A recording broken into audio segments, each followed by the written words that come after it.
Qui s'abstient ne prend pas part au vote. Elle est donc adoptée. Je vous remercie pour ce débat très éclairant avec les positions qui ont été prises dans cette assemblée sur notamment la question du logement pour les classes moyennes qui sont absolument indispensables à notre ville, à sa dynamique et qui ne contribuent pas à la gentrification parce que les classes moyennes, ce sont les classes qui travaillent, qui font la ville, qui agissent pour elle, dans laquelle il y a beaucoup d'employés du secteur public, du secteur privé. Je vous remercie.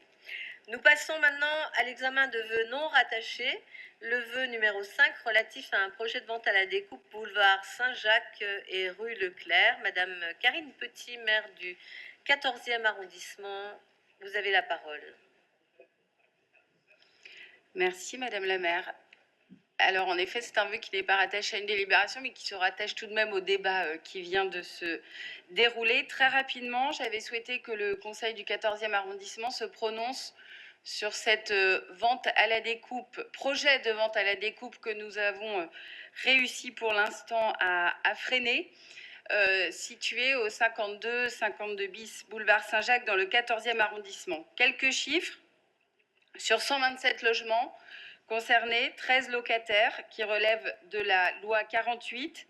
Et pour les autres locataires qui ne relèvent pas de la loi 48, le loyer moyen s'élève à 21 € du mètre carré. 86 foyers ont un loyer situé actuellement entre 10 et 22 €. Et il s'agit aussi de 86% de logements familiaux. Nous devons certainement donc nous situer dans la problématique du logement pour les classes moyennes et pour les foyers actifs à Paris, dans un quartier qui compte moins de 10% de logements sociaux, puisque c'est un quartier situé proche de d'Enfer-Rochereau, dans la partie nord de l'arrondissement. Nous sommes donc en plein cœur de cible, et je remercie par avance le Conseil de Paris pour se prononcer sur cette mobilisation, comme le Conseil du 14e arrondissement l'a fait d'ailleurs il y a maintenant 15 jours. Depuis le mois de mai, nous sommes mobilisés aux côtés de l'Amicale des locataires. Je remercie d'ailleurs à cette occasion Yann Brossat et son équipe qui à chaque fois s'est rendue disponible pour rencontrer l'Amicale des locataires, pour rencontrer l'Agence foncière du développement logement qui a le projet de cette vente à la découpe. La méthode de veille, la méthode de travail impulsée par la ville de Paris est efficace, marche, elle a repoussé les échéances pour les locataires, elle doit maintenant aboutir, c'est l'objet de ce vœu qui doit participer à son échelle à cette mobilisation.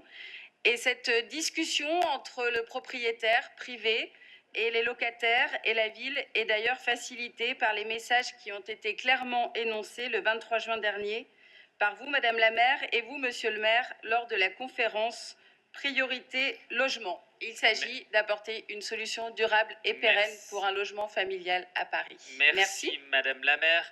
Pour vous répondre, la parole est à Yann Brossat.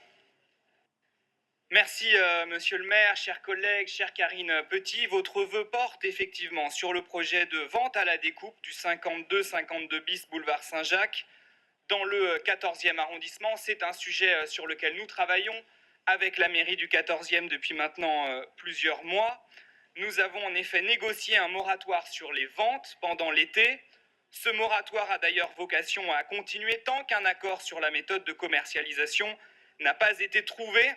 Les discussions avec la foncière des régions, avec les résidents, avec un bailleur social qui s'est d'ores et déjà positionné sur cet immeuble, sont engagées et nous souhaitons évidemment que ces discussions puissent aboutir afin que les locataires du 52 boulevard Saint-Jacques puissent être sauvegardés, que leurs intérêts soient défendus. Nous parlions effectivement à l'instant de la question des classes moyennes.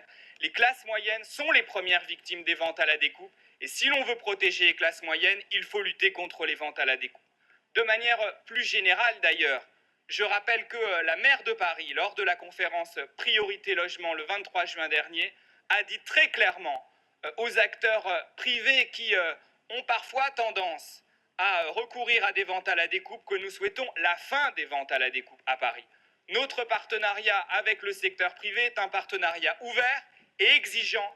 Et notre exigence, c'est la fin des ventes à la découpe parce que ces opérations spéculatives font souffrir un certain nombre de ménages. Nous le voyons dans plusieurs arrondissements et nous sommes donc déterminés à mettre fin à ce processus de vente à la découpe. D'ailleurs, le comité de veille sur les ventes à la découpe dont j'avais annoncé la réunion lors du dernier Conseil de Paris, ce comité de veille aura lieu le 15 octobre prochain avec l'intention d'en finir avec les ventes à la découpe à Paris. Merci beaucoup, monsieur le maire. C'est donc un avis favorable de l'exécutif sur ce vœu. Je le soumets à vos voix. Qui est pour? Pardon, je ne vous avais pas vu, madame la présidente, mais je vous donne avec plaisir la parole. Merci à vous, monsieur le maire. C'est bien en effet la moindre des choses parce qu'il s'agit encore une fois d'un vœu bis ou encore vœu coucou, selon une pratique que nous déplorons régulièrement avec mon collègue Éric Azière au Conseil du 14e arrondissement et, comme beaucoup d'entre vous, au Conseil de Paris. Il est l'occasion de rappeler notre philosophie en matière de préemption sur ce projet et au-delà de ce projet, sur tous les sujets qui ne manqueront pas de se présenter et qui y ressemblent.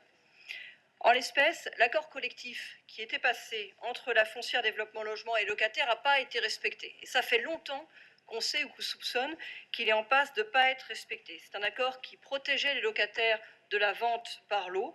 Les locataires ont finalement découvert sur le site internet du bailleur qu'une vente par lot se préparait, alors qu'ils auraient dû normalement avoir été informés en amont de tout projet de vente. C'est la mobilisation des locataires dans une association, les Lions d'Enfer, qui a permis d'obtenir du propriétaire que l'immeuble ne soit pas vendu par lot et que l'accord collectif soit finalement respecté. Donc aujourd'hui, la mairie se réveille in extremis, elle interpelle l'exécutif dans un vœu pour tenter d'apporter des garanties aux locataires. C'est une bonne chose. Nous souhaitons que dans les meilleurs délais, une concertation opérationnelle soit mise en place entre le bailleur, les services compétents de la ville, les locataires, avec une solution qui sera soit la vente au profit de ceux qui peuvent, soit une solution protégeant les intérêts de ceux qui ne peuvent pas racheter et qui leur apporte la garantie de pouvoir rester dans les lieux. Nous souhaitons, si cela n'aboutissait pas, que la ville puisse mettre en œuvre son droit de préemption, et donc c'est l'occasion de dire un mot sur la philosophie qui est la nôtre en matière de droit de préemption. Face à une majorité qui parle beaucoup du sujet, mais qui fait peu, comme on le voit dans l'évolution de la sociologie parisienne, puisque Paris se vide de ses classes moyennes et de ses classes laborieuses, Paris se clive, Paris se gentrifie depuis plusieurs années. Notre priorité, c'est donc le maintien des classes moyennes à Paris. Stop à la préemption très onéreuse du genre avenue Georges V. Oui à la préemption quand elle est le seul moyen de lutter contre la vente à la découpe. Vente à la découpe qui doit néanmoins pouvoir être le plus souvent possible prévenue en amont. Je vous remercie. Merci, madame la présidente. Yann Brossa, vous avez demandé la parole. Merci monsieur le maire. Je veux bien tout entendre du côté des bancs de l'opposition, mais il y a quand même des limites à ne pas franchir.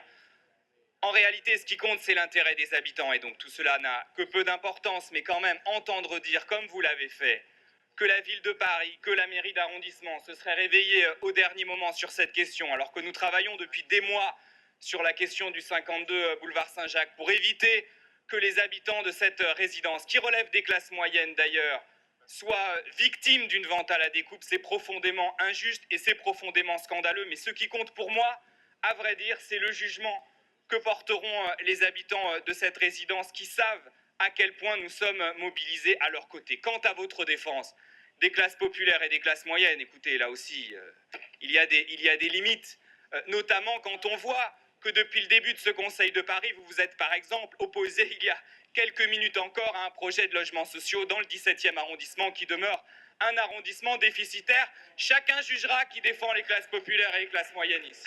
Merci. Merci Yann Brossa. Non, attendez, j'ai donné plus du double de temps de parole à votre présidente. Il ne s'agit pas là d'un vœu concernant le 17e arrondissement. Oui. Allez, je soumets, mais madame... Madame Kosciusko-Morizet, vous avez raison de brandir ce règlement intérieur, d'autant que vous ne l'avez pas respecté à l'instant. Vous aviez 1 minute de temps de parole, je vous en ai donné 2 minutes 30. 2 minutes 30. Non, 1 minute. Alors, vous demandez à nouveau la parole, donc je vous laisse pour 30 secondes. Qu'avez-vous à nous dire d'intéressant? Je ne vous demande pas du tout à nouveau la parole. Je vous fais un rappel au règlement, conformément au règlement intérieur. Madame Kuster se trouve ici mise en cause comme maire d'arrondissement. Elle a droit, comme maire d'arrondissement, à une intervention de 3 minutes. C'est l'article 17 du règlement.